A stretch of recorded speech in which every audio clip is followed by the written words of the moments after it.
Hi-ho, Andrew, aka Kelpier here. Welcome to the Onion Buns and welcome to the final number one of my top 20 games of all time. If you haven't guessed, if there was any doubt ever, it's Mass Effect number one. Hey all, just a quick mention here. Please like, subscribe, share, and comment on the videos you like. It helps with the YouTube algorithm, which helps me. Takes 2 seconds. So thanks in advance. So Mass Effect is the greatest RPG ever made, in my opinion. Blows every other RPG away, hands down. It has the best writing. It has the best companions. It has the best story, and it had the best universe, honestly. It's just like, I've said before, I'm a completionist, and I wanted to explore every inch, every nook and cranny of that universe. And one of my biggest regrets on Mass Effect is it wasn't an open world game. Because if you give me Starfield Galaxy with Mass Effect writing and characters and story, oh my God, I would still be playing it daily to this day. No word of a lie. I wouldn't buy another game. That would be it. I would replay that and replay it and replay it. It was perfection. As much as I love number 2 and number 3, they do not compare to what number 1 was. And number 1, it wasn't without its faults. Like that, the Mako missions on the original number 1, oh my God, were they painful. Like it was tedious. It really was. But you put up with it. And the original release of Mass Effect, you didn't have cover. You didn't get cover mechanics till number 2. And again, it was tedious. It was difficult, and when they added the cover mechanic to the Legendary Edition, it was a definite improvement to the game. No game is perfect. There is no game ever been made that is perfect. Mass Effect 1 came very, very close. So, the story. I've avoided spoilers in my past videos, but I'm going to go a little into detail here because this story it's absolutely spectacular. The writing is unparalleled in gaming.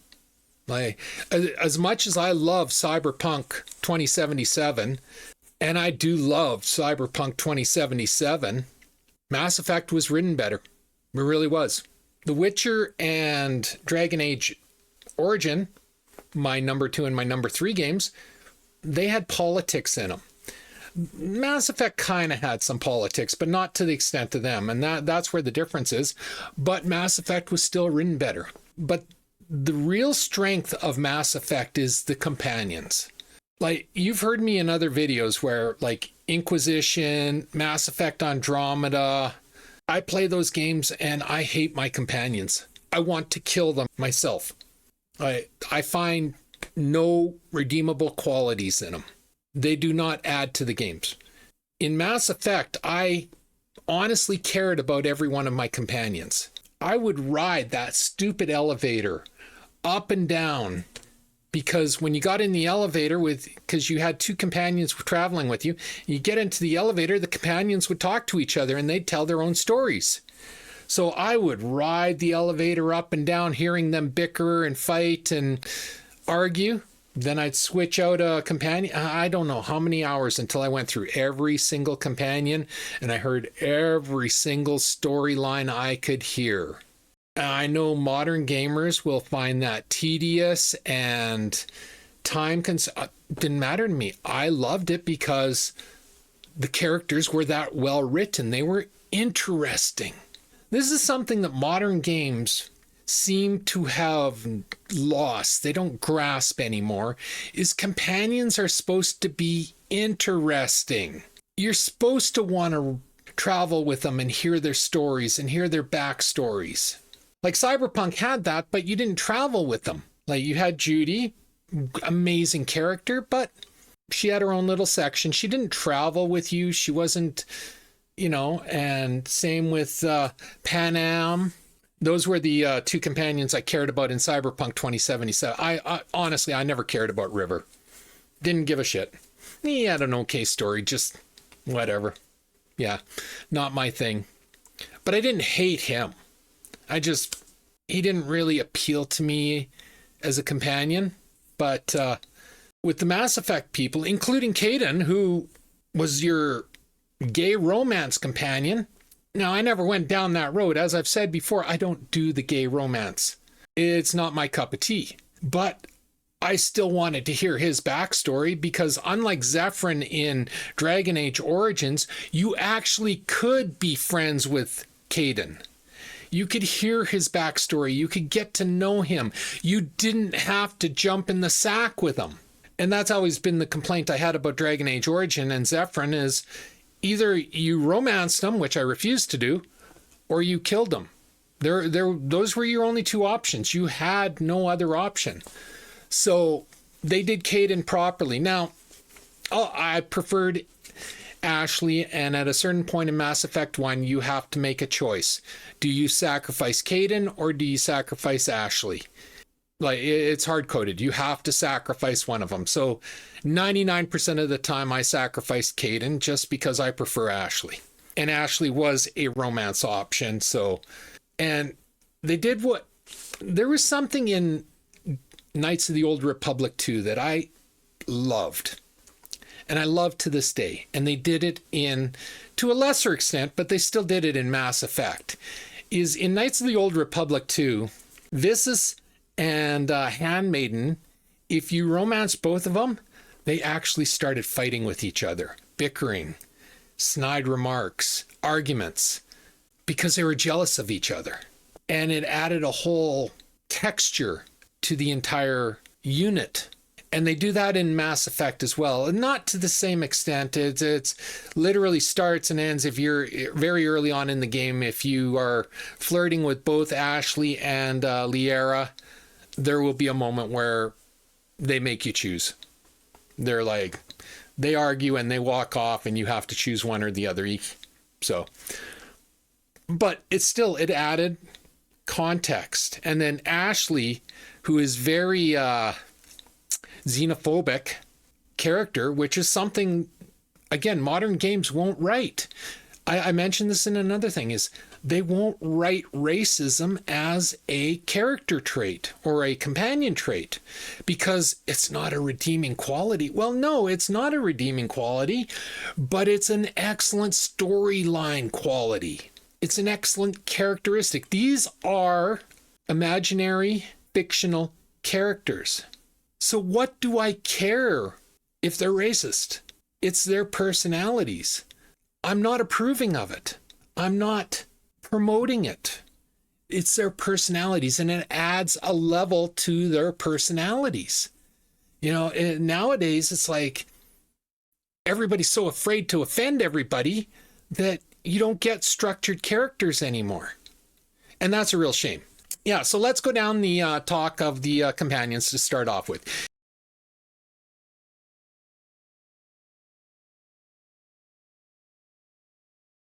You start off with, well, I shouldn't say you start off with, but you gather very quickly Garrus, who doesn't like you at first. He's quite possibly the most popular character companion in Mass Effect. He carries through all three games, and him and Liara and Tali, but Garrus seems to be the one that really stands out to people as the most favorite. Not me. I actually really didn't care. Like, I liked Garrus, but he wasn't my favorite companion. My favorite companion is Rex.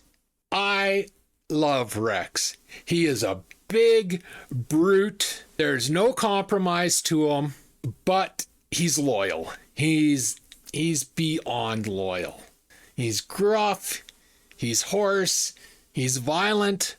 He's a fantastic character.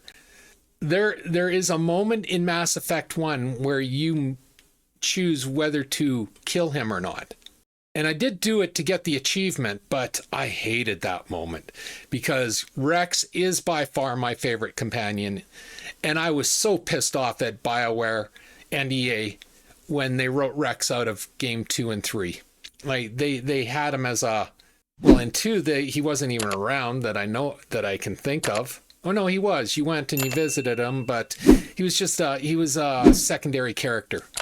And then same in 3, he was a secondary character. He wasn't a companion to travel with. And I loved traveling with Rex. You had Liara. Liara was my go-to romance. Blue-skinned Asari. In number 1, she's not as strong a character as she becomes in number 2 and number 3. They add a lot of dimensions to her in 2 and 3, even though she's not a companion in 2. She's in a DLC, but yeah, she's a super strong character. She's interesting, and she's very well done. And in number 1, the story really does revolve around her, so she's a super important character. Tali is a Quarian. You never see her out of her suit, but Quarians are an interesting race. But she always struck me as a teenager, so wasn't my favorite. And then there was Caden, who was a human marine like yourself. He was a biotic, he's a very powerful biotic. Excellent backstory, really great character. I recently learned that Caden, the voice actor for Caden, is the same voice actor that did Carthonassus in Knights of the Old Republic. So, yeah, excellently done. Great character. And then there was Ashley, who was your other love interest. She was another Marine, very hard-nosed, very religious, very right-wing. Xenophobic, very right-wing type of character. It didn't appeal to everybody, but I did like Ashley. I didn't like what they did with Ashley in number 2, to be honest. I'm not going to go into that, but I didn't like how they presented her in number 2. But anyway, so those are your companions, and it's just the perfect group. They're all different, and they all have their strengths. They all have their weakness. They all bring something different, and they all have fantastic backstories and personalities that just enrich the game. So as for the game, you play Commander Shepard, be it male or female. Early on, you are put onto a mission where the Spectre, you are promoted to be a Spectre in training, human Spectre, and you go on a mission. And the Spectre that's assigned to train you betrays you all. And then the story develops from there that you are chasing Saren, who has betrayed you, and you come across the I forget what they're called now. There's these big objects that you touch, and you get all these telekinetic images and everything, and they're messages from the Reapers. And the Reapers are the big bad of Mass Effect 1. And my God, the first time I played Mass Effect 1, I literally was vibrating like this. Like, the storytelling was so fantastic. The locations were so fantastic. And the adrenaline, I did not want to put that game down. I always know a game's great when I don't want to put it down. When I can't just stop and walk away. And I must have played, I'm going to say I probably played about 35 hours straight the first time I played Mass Effect. I couldn't stop. I just kept playing, and I kept playing, and I kept playing. I wanted to see it all. I wanted to read it all. I wanted to know it all. And that's the sign of a fantastic game. So you have the Reapers, but then you also have Cerberus. Now, Cerberus plays a major part in number 2 and number 3, but in number 1, they were a shadow organization in the background that you were trying to figure out a mystery about them. And a lot of the side missions had to do with Cerberus. So it was an introduction, and it was very well done. It really was. Yeah, I don't know what else to say about it. This game, if I'm giving this game a rating, I'm giving it a 9.9 out of 10. The original Mass Effect that I don't know if you can buy anymore. I think you can only get the Legendary Edition now, which is fantastic. I actually got it for free off of Amazon Prime, so I played through it and I loved it. But they did make some changes. I don't know why. Well, I know why. I don't agree, but they made some changes from the original. Some good. Like I said, they added in the cover mechanic to number 1, which was desperately needed. Without the cover mechanic in number 1, the shooting combat was kind of foobar at times. But then they took out some of the more adult situations for the modern audience. And, you know, Mass Effect, in my opinion, did it properly. There was nudity actually in the first one, but it was so minor that if you blinked, you missed it. But especially with the consort, the scene with the consort was very erotic, very suggestive, without being like, you didn't go into like Cyberpunk 2077 where it was just full body nudity. No, this was more subtle, and they did it fantastic, and they didn't do fade to black. As I've said before, I frickin' hate fade to black. So, unfortunately, the Legendary Edition censored that out, and they kind of went to fade to black.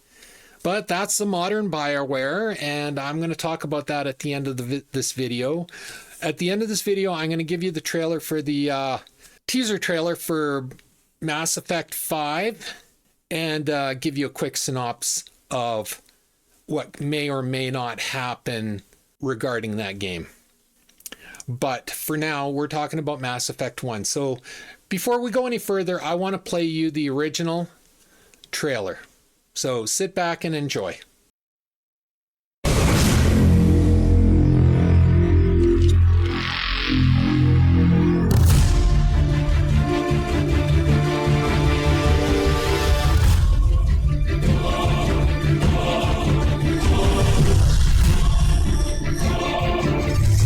Face extinction. A rogue soldier leads an unstoppable force across the galaxy, and only you stand in his way.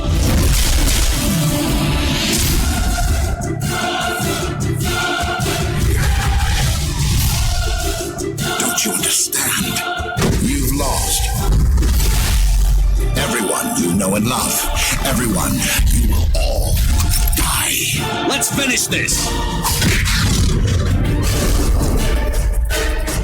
Join us. Is submission not preferable to extinction?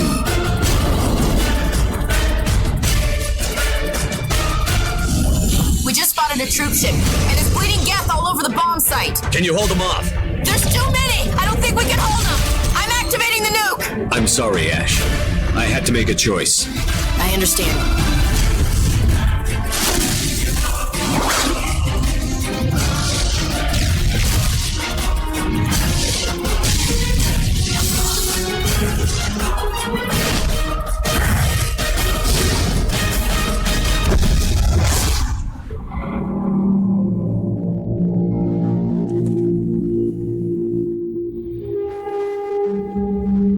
That was the original trailer. All of that was not a cinematic trailer, by the way. That was gameplay trailer, just spiced together by BioWare.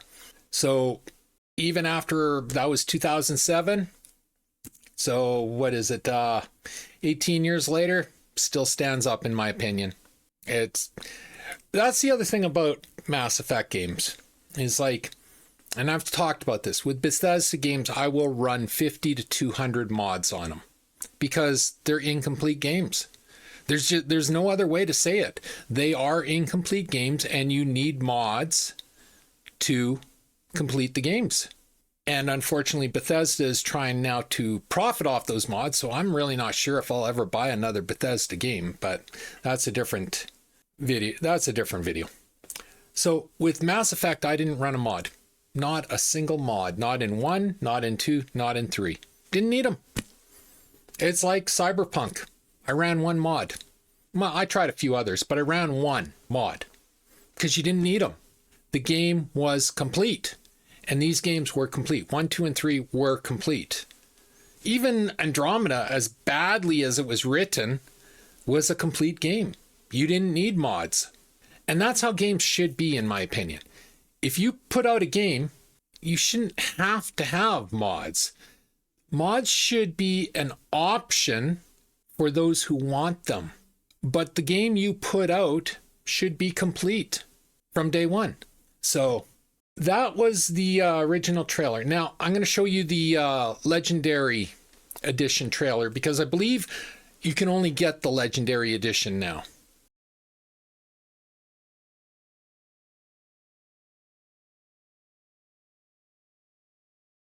If you never bought one, 2, or 3 before the Legendary Edition, I don't think you can buy them anymore.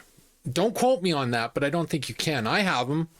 I have them on disc, which computers can't even run anymore, and I have them on digital off of EA's page, Origin. But anyway, so here is the trailer for the Legendary Edition, which overall I think is actually a very great improvement to the Mass Effect 1, 2, and 3. Like I said, there was a couple things I was kind of that they did, but overall I think it was one of those rare times where not a remake but a revision actually improved something.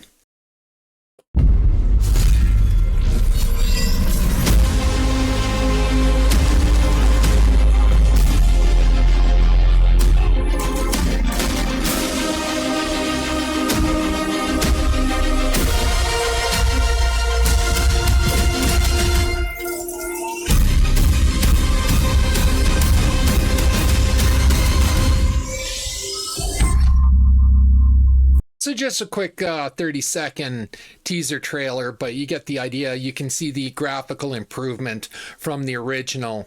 And as I said, the Legendary Edition came with all the armors, all the weapons, all the DLC.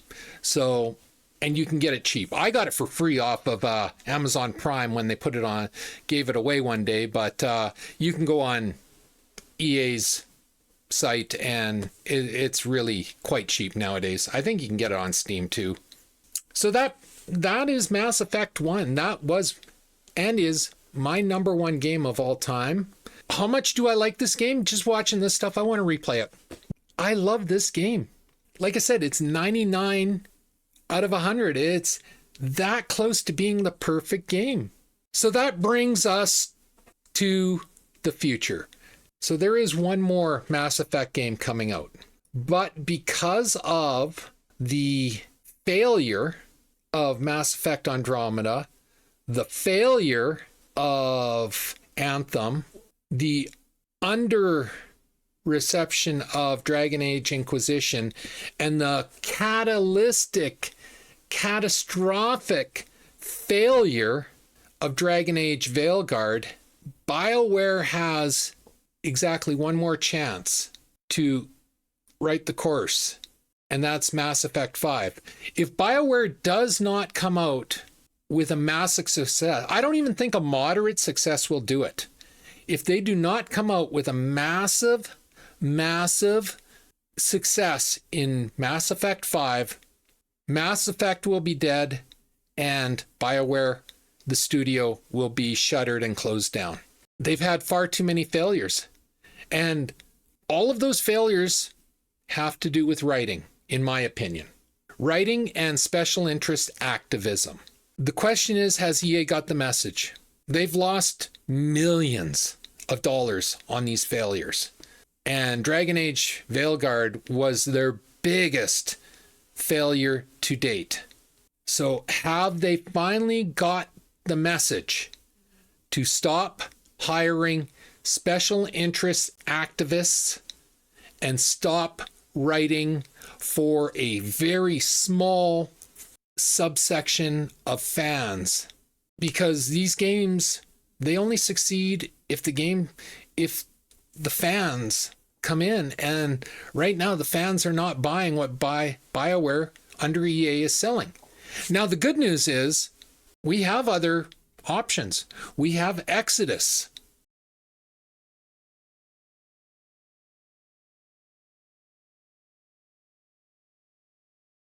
We have Expanse, Osiris Reborn.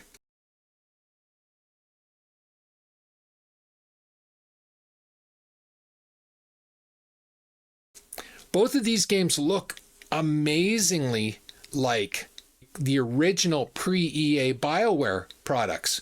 And Exodus is actually being made by the key members that created the original Mass Effect. So there's hope that even if BioWare does fail, we have options going forward. But I don't want to see BioWare fail. I want to see BioWare get back to what they used to be. I'm just not convinced that EA is going to allow that, because EA is like Ubisoft. They refuse to accept the fact that woke and DEI doesn't sell. And people can get mad at me all you want for saying that. It's just the God honest truth. They don't sell. They are such a small little sliver of the overall gamer fan base that you can do an indie game that costs like maybe $1 million or less to make, but you can't do a AAA game and only target that audience. And it's very clear now that the rest of the audience is not going to buy these special interest agenda-driven games. So hopefully EA and BioWare have gotten the message that they have to return to form of what they used to be. That is the only way they're going to survive. So here's the teaser trailer for the upcoming Mass Effect 5.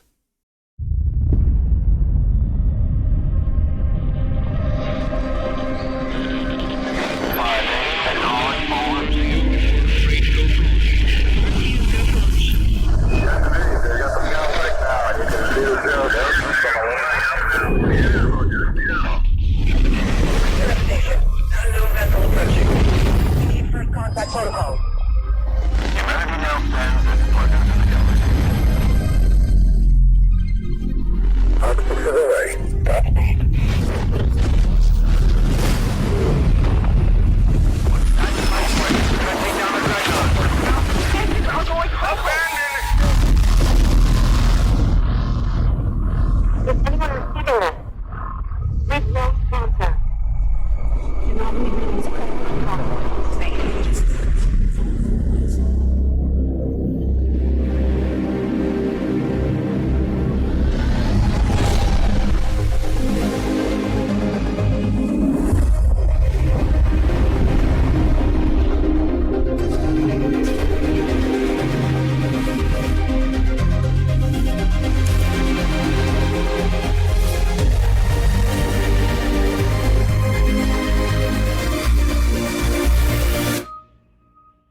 So there's no doubt that EA and BioWare do fantastic cinematic trailers, and that was no different.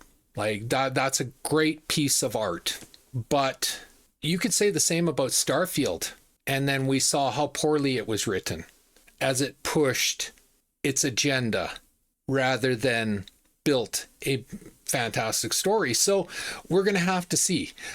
What I can tell you is I won't be pre-ordering it. I don't pre-order EA games anymore. They've lost that. Too many failures, too much activism, too much modern day real world politics being pushed down our throats, or I don't pre-order EA games. But I will be very interested to watch what the players who do play this game have to say. Not the IGNs, not the Game Radar, not all the other bought and paid for advertisers that, you know, EA and Disney and everyone loves to pay to get these 10 out of 10 reviews. I will be very interested in what the players, and if the players come back and say this is a return to form, I will happily spend my $70-$80 for that game and play it, but not till then.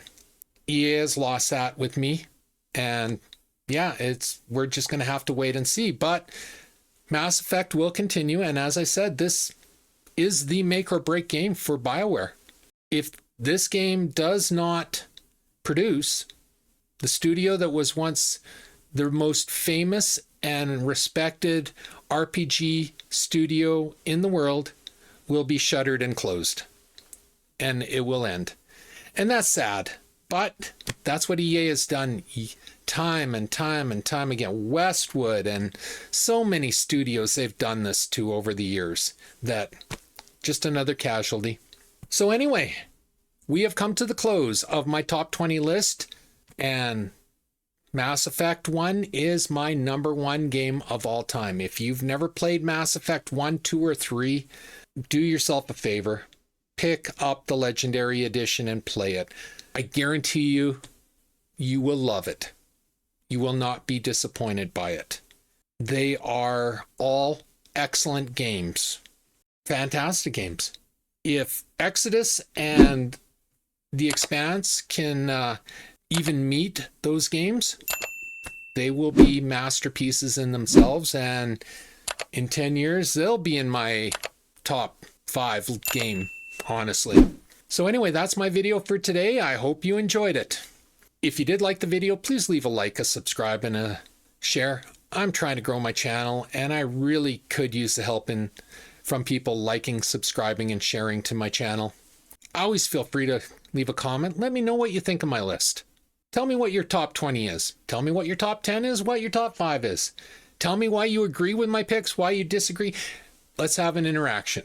The other reason is it helps with the YouTube algorithm, which helps get my videos out to more people, more eyes. And as always, pew, pew, pew, and shit. Thanks for watching. Bye.